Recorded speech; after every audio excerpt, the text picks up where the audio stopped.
The Plyler versus Doe Supreme Court decision requires states to educate all undocumented students. This year, that number is estimated to be 1.1 million students. What can school districts do to support these students' unique needs? And how has the pandemic affected this vulnerable population? This is what I want to know.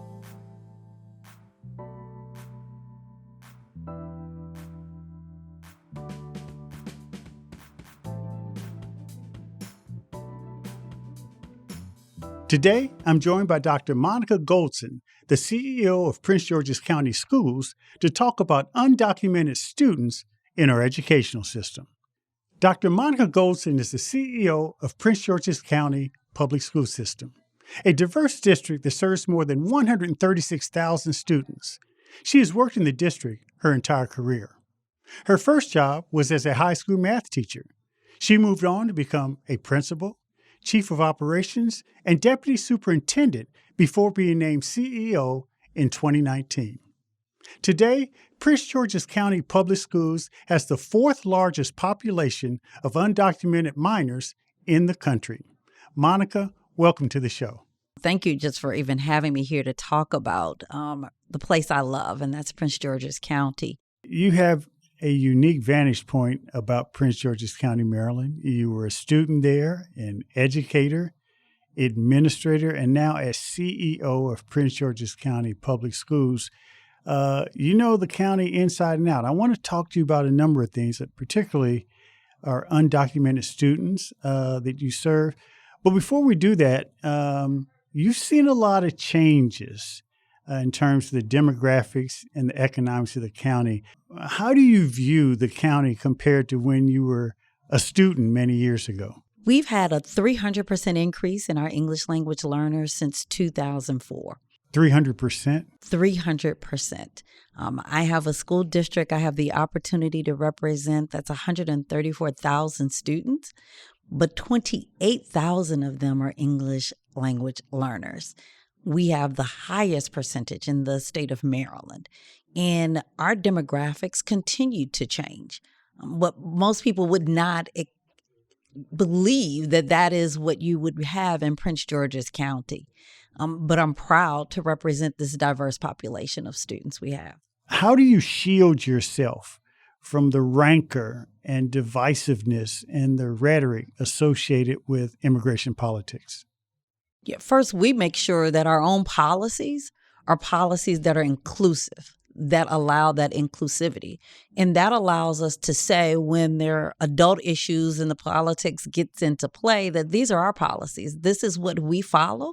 And while you may have your own personal opinion about what should take place, or you might have some constituents that even continue to support that belief, we, for our district, have a set of policies and procedures that we adhere to that allows us to say we're going to be separate from what you believe. Have you had the federal government put pressure on you about how you interact with these students, or make suggestions about the impact of that sort of increase? While there has not been direct pressure, it typically shows up around policies, around free and reduced meal applications. Yeah. So for families who are undocumented, they need meals. We know that. But in order to get those meals so that they're subsidized, so they don't have to pay a penny when they come to school for a meal, they have to give some information to the federal government that they don't feel comfortable giving. Yeah. And so for us, we've begun to subsidize those federal meals with having to pay out of our own operating budget so that those families can still be fed. A child can't learn when they're hungry.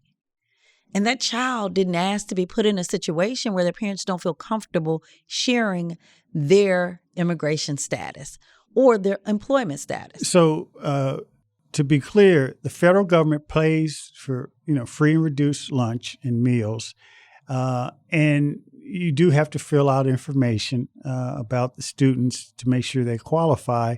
And in your experience, because you suspected, you weren't sure that the federal government may use that as a hook to figure out who's here that's undocumented, the county started to supplement those meals rather than force those parents to give up that information. Is that fair? That is a fair assessment, along with adding the parent's sense of distrust around how that information may be used. While I can't prove how the information will be used, I can tell you for sure that our immigrant parents don't feel comfortable giving that information. And so then they end up without. That's fascinating. Let's talk about some of your specific programs that you've put in place. You personally have put in place that you need to be commended for. WAMU did a wonderful series about Prince George's County Public Schools and how you have treated the influx of undocumented students. So talk about some of the programs that you really adjusted to make work specifically for that population. Yeah, a lot of our immigrant students join us at the elementary level. And so we started a newcomers program, which really allows us to bring students in very small groups and to acclimate them into the culture that they're walking into and learn the language at the same time and learning content. And then over time, they begin to progress through the newcomers program, and we can then have them move into their regular classroom experience with their classmates knowing a lot more English and content than they came in with.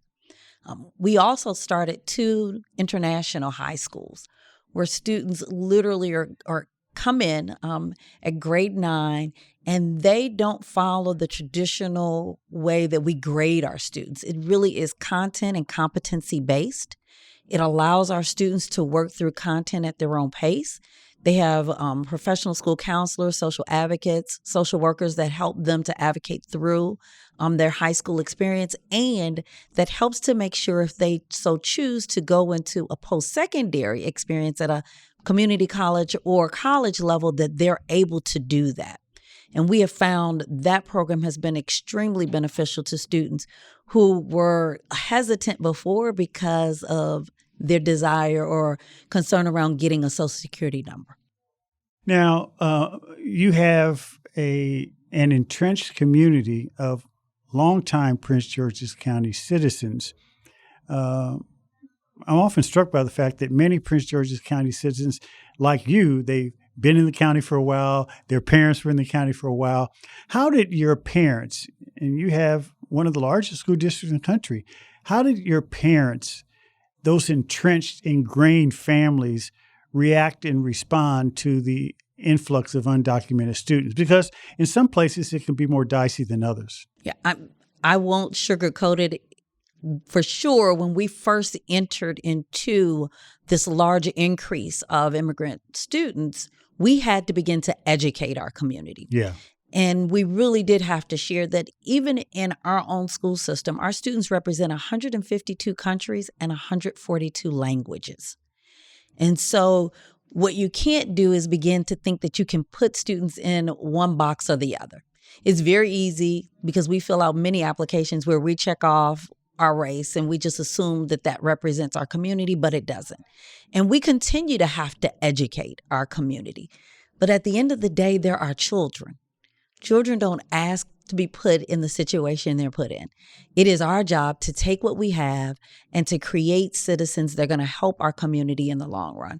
And for me, those 132,000 students, no matter what their demographic background is and what their immigration status is, that's what's key and important to our staff and our students. And that's what we try to foster in our community. How did your engagement with the other parents, how did that take place? I'm imagining a lot of community meetings and school board meetings. And talk a little bit about that. Yes, those are community meetings that are ongoing. We do them in small group communities. We do them whole communities. We sometimes do them through our board meetings.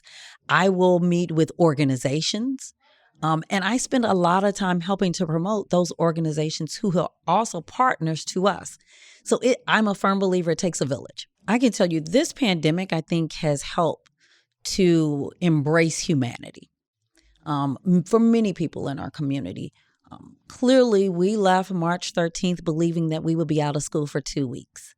We are now entering month 16, where all of our lives have changed. And for many of our families, I can remember when we first closed our doors, the very first thing I thought of is that I have to feed people. I need to make sure that they get fed because they're not in school. And I went to many of those sites. And for their parents, that was their meal. And they were extremely appreciative. I would go to sites and they would say, "Thank you for giving my child breakfast, lunch, and dinner. It makes it so that all I have to do is worry about myself." For us, in our schools, when it was time to distribute laptops, I did a plea to our community. We're not one-to-one yet. At that time, we were not. And so for those families who could afford to allow their child to use their laptop, please do. And we had community members and people who came out and said, "We have multiple laptops in our homes. Let's give them to families." And for our immigrant and Latinx community, many of them literally walked up to facilities to literally get devices from other community members.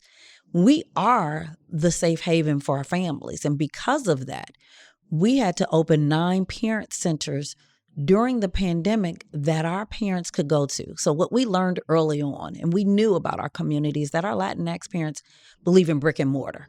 It's hard to navigate the internet system and digital. And we had 9 places open where they could go. They could get food, they could get support education-wise, and they could get support even in their homes. And from those experiences, it allowed me to go back to teachers to say, "I'm going to not only need you when you're doing your lessons live, but I also need you to record." Because in some of those families, those are students who now have had to leave during the school day to help their families make ends meet, and would then come in the evening to take those classes in the evening that were taped by their teachers. I would imagine that you had to adjust, supplement, augment your training even for your staff and teachers.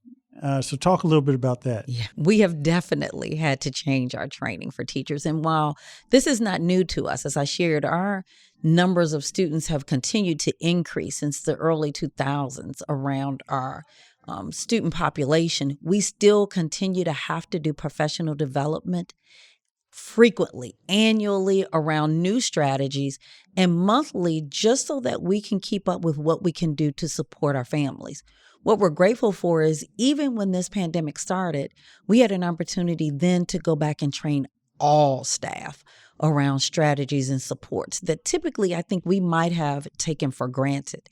And then at the same time, we still also have to challenge our own thoughts and beliefs.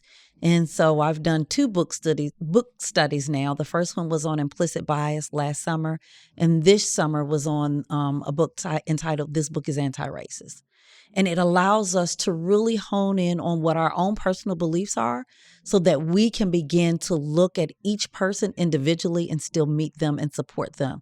And that professional development is one that's priceless, is to look within. So let me ask you about the academics. When you run a large district, you talk about diverse. You have diverse academic levels where people start. And again, look, I'm big on let's focus on growth. Let's focus on where they start, not where they are, where they may have ended up. Because, you have many kids who are a couple grades behind or 3 grades behind. You make up 2 grades.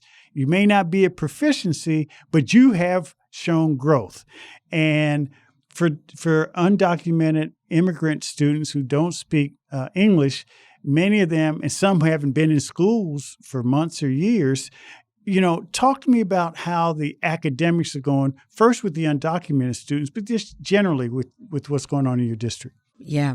So what you just described is exactly what we expect for all of our learners. It is to take them where they are, to identify, and we use our own assessments that are generated, that are aligned to our content, that helps us to then pinpoint and identify what content we need to assist students with. So you and I, in our traditional classroom experience, the teacher stood in the front of the classroom and she taught all 30, 35 kids, and we all picked it up or not. Now you can walk into a classroom and you can literally see 3 different types of lessons going on. You may see a teacher teaching a small group. You may see students in another area working on the computers. And then you may also see a third group where a student is leading the work and helping to teach their other student colleagues around the lesson. That is the experience that we want all of our students to be in. And while I know we've had conversations around what that traditional assessment may look like and standardized assessments, SAT, ACT, I can talk all day around what that could look like. In our schools, what we do is provide an opportunity to assess where kids are, take them where they are, and then show them that just from us focusing on your needs, you've had some progress. That's truly what our international high school is about. That's what our newcomers program is about. And that allows our students to feel a sense of pride around tackling and accomplishing a new language. So you can imagine we sitting in a classroom and someone teaching us in another language, and at the end of that 30-minute period saying, I didn't understand a thing that just happened. That's what our immigrant students were experiencing. But if you take that same classroom and the teacher acknowledges that, hey, Monica actually doesn't understand anything I'm saying, so let me, in a smaller setting, provide her an opportunity to now make connections between content, pictures, and also teach her that in her native language, along with her new language, then you see a different progress academically for that child. But it doesn't stop with just us in the schoolhouse. Really, our post-secondary institutions, our universities have to change how we train educators. We continue to provide professional development, but it can't be the traditional way of supporting our teacher leaders as well.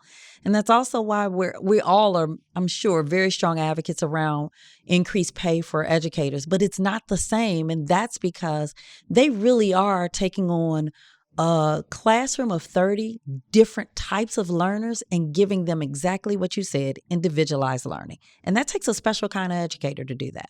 Yeah, and I would assume that also means, as you've mentioned and alluded to before, more professional development. You got to keep that coming. You know, this pandemic allowed us to offer professional development in ways that we never thought of before. We were able to do professional development in the evening, and people could do it from the comforts of their home. It allowed us to tape that professional development and now create a professional development library, which allows our teachers who couldn't participate live to go back on their own time and then to watch the videos and then to still be able to join a professional learning community and embrace and talk about what they learned and then get new strategies that they could utilize in the classroom. It's a way that we thought about doing, but we were too scared to pull the Band-Aid and do it. Now it's happened. We'll never go back to just doing in-person, one set time and never taping again. How has this influx of undocumented students and seeing the integration process, you're a lifelong Prince Georgian, how has that impacted or changed your perspective? Yeah, it's changed my perspective a lot. First, every child that comes to us has a story. And when you truly take the time to learn that child's story, it allows you then to embrace ways that you can support not only that child, but their family. And I can tell you early on in my career, I think I looked at children as a group. Not individually. I got to know a few students who would say, hey, Miss G would come up to me after class, or as a coach, I would get to know them. But I have learned over time that understanding every child's story allows me to hone in on my why.